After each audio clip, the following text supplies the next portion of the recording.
شہر نظامات کی مسجد کچیا کی تصویر سے چھیڑ چھاڑ، ایک ہی ہفتے میں شرانگیزی کا یہ دوسرا واقعہ۔ محترم ناظرین آداب، زی ٹوڈے نیوز میں آپ سبھی کا خیر مقدم ہے۔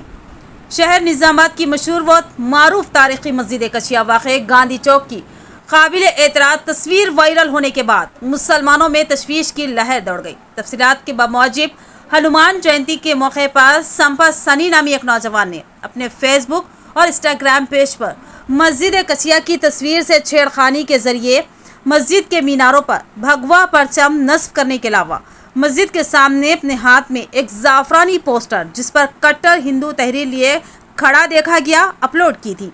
اس کے خلاف سخت کارروائی کا مطالبہ کرتے ہوئے مجلس اتحاد المسلمین کے ایک نمائندہ وفد Mohammad Idris Khan deputy mayor municipal corporation کی قیادت میں اے سی پی نظامات راجہ وینکٹ ریڈی سے ان کے چیمبر میں ملاقات کرتے ہوئے ایک تحریری یادداشت پیش کرتے ہوئے سمپا سنی کے خلاف سخت کارروائی کرنے کا مطالبہ کیا۔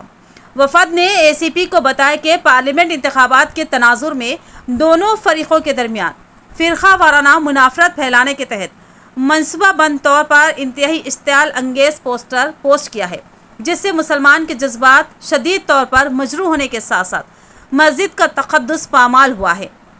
اے سی پی نے وفد کو اس بات کا تیقن دیا کہ اس خاطی ملزم کو بہت جلد گرفتار کرتے ہوئے ریمانڈ کیا جائے گا۔ وفد میں مجلس کارپوریٹرز نصیر احمد، میر ارشاد علی سمیر، نمائندہ کارپوریٹرز ریاض احمد، محمد عبدالغفور مقیم، محمد محتسین، معتمد ٹاؤن مجلس و کارپوریشن رکن شہباز احمد، سرگرم قائد مجلس خلیل احمد شامل تھے۔ واضح رہے کہ چند دن قبل شرپسندوں نے نظامات کے تاریخی قلعے کے دروازے کو زعفرانی رنگ کر دیا تھا۔ اس معاملے میں مجلس کی نمائندگی پر بی جے پی کارپوریٹر سمیت 14 افراد کے خلاف کیس درج کیا گیا تھا۔